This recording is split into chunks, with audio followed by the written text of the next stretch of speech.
Jennifer Joyce Kesse was born on the 20th of May 1981. In earlier years, she had attended Vivian Gaither High School in Tampa, Florida, until she graduated and moved on to the University of Central Florida in Orlando, where she majored in finance and graduated in 2003. Jennifer had landed a job working as a finance manager at Central Florida Investments timeshare company. And now, earning her own money, she was excited when she could purchase her own condo in Orlando. It was 2006 and Jennifer was dating a man and they seemed very much in love, so she was quite excited when they booked such an exclusive holiday to St. Croix in the US Virgin Islands. After sunning herself, drinking cocktails and enjoying life, the two flew home. The two returned home on Sunday and spent the night together at her boyfriend's home. She needed to be up early in the morning. She drove straight from her boyfriend's house to work. Jennifer Kesse was a year into a long-distance relationship with her boyfriend Rob Allen. She was in love. Her mother, Joyce, said although Rob lived about 3 hours away in Fort Lauderdale, the two of them would see each other every weekend. "My best friend," she said to me after the trip. "Oh, you're in love and you just don't want to admit it." After returning from her trip, she called her mum that morning on the way to work. Jen shared every detail about the trip, her mum said. She was on cloud 9. Jennifer also called her brother and father. It was January the 23rd, 2006, and Jennifer drove to work in the morning, and after a long day at 6 p.m, she left for the day. She walked to her car, placed her bag on the front seat and set off driving home. And whilst driving home, she called her dad for a catch-up. She usually called him on her way home from work and it was 6:15. On returning home to her condo, she later calls her boyfriend at apparently 10 p.m. Jennifer spoke to Rob Allen on the phone, but the call did not go well. They had a disagreement. The long distance was taking a toll on their relationship, and they say their goodnights. And that was the last time he would speak to her again. The following morning, she sets off to work, and she's always in the habit of texting or phoning her boyfriend when she's leaving for work. But that morning, it was unusual when she did not do either. Her boyfriend tried calling her, but his calls went to voicemail. When Jennifer failed to arrive at work, her employer looked up her emergency contact details and contacted her family. Jennifer's parents lived 2 hours away, but they set out straight away to drive back from their home to hers, as it was just so unlike her and they knew something must have been wrong. When Jennifer's parents arrived, they noticed that her car was missing from her home, but saw nothing out of the ordinary in her condo. A wet towel and clothes were laid out on her bed as if ready for the day. There was makeup all over the counter. The t-shirt that she'd worn to bed was on the floor. The shower was still wet in the corners. And her mum and parents did notice, however, that Jennifer's phone, keys and purse were all missing. This, among other things, suggested that she'd showered, dressed and prepared for work that morning.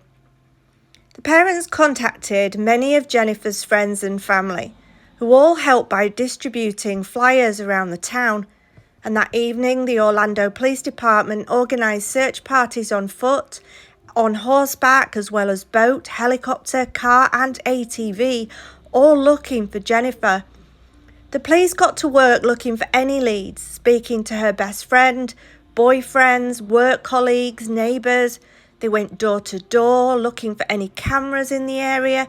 Her condo was tested for any blood or any evidence to suggest a struggle.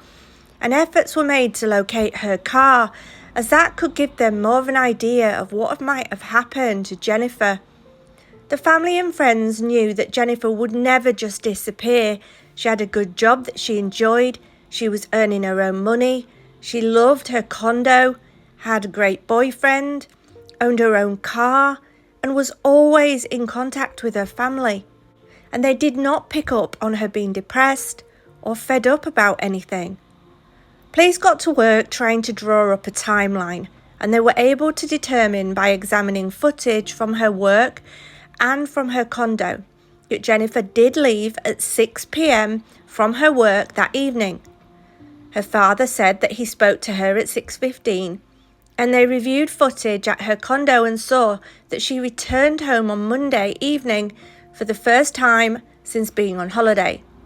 She called her boyfriend at 10 p.m. and they said their good nights, but he was the last person to speak to her. The following day, on Tuesday the 24th of January 2006, between 7:30 and 8 a.m, investigators initially believed that Jennifer was abducted as she was walking from her front door to her car, but changed their minds, stating that they now believed that she'd left her home and was abducted at some point on her way to work. Between 8 and 9, Jennifer's boyfriend, whom she would normally call on her way to work, did not get any calls from her. So he tried to call her, but it just went directly to voicemail. At the time, he said that he chalked it up to maybe her being in a meeting, as she had mentioned that she did have one. But his subsequent attempts were likewise unsuccessful. At 11 a.m, the day that she went missing, alarmed at Jessica's uncharacteristic no-call, no-show, her employer contacts her parents, who begin the drive from Tampa to Orlando. It was then that Jennifer's parents called the boyfriend to say that she'd failed to turn up for work. On the way, her parents called to ask the manager of the condo to check her home by obtaining a spare key, and when he calls them back, he reports that everything appeared normal inside, but that her car was missing from outside.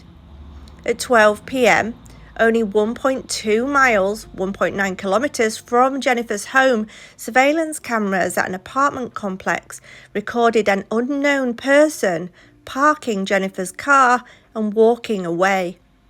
The car and footage were discovered 2 days later. Between 3 p.m. and 3:15 p.m, Jennifer's parents and brother arrive at her apartment, and they find evidence that she had been home that morning, and they call the police. As Jennifer is an adult, the police initially state that she could have just left on her own volition. Between 5 p.m. and 7 p.m, family and friends saturate the area with flyers that show Jennifer's picture everywhere, and the police send a detective to her home and begin interrogations and searches.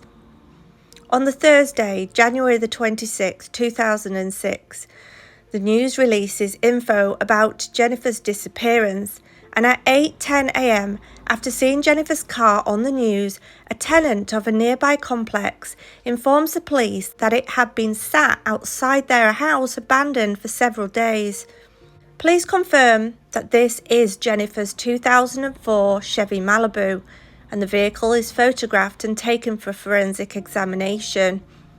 But when detectives opened the trunk of the car, Jennifer wasn't there. Nothing had been stolen, and there was no evidence of a struggle. Police examine local surveillance footage and discover an unidentified person parking her car and walking away. With no sign of forced entry or a struggle, investigators initially theorized that on the morning of January the 24th, Jennifer left her apartment for work and locked her front door, only to be abducted at some point while walking towards or getting into her car. On January the 26th, around 8:10 a.m, the black 2004 Chevy Malibu was found parked at another complex about a mile from her condo. Investigators were excited to learn that there were several hidden cameras at the apartments that surveyed the part of the lot where the car had been parked, as well as at the exit. But the surveillance footage showed an unidentified person of interest dropping Jennifer's vehicle off at approximately noon the day she went missing. The family and friends all watched the footage to see if they could recognize the person in it, but none of them or family or friends recognized the person, whose physical features were not clear on the video.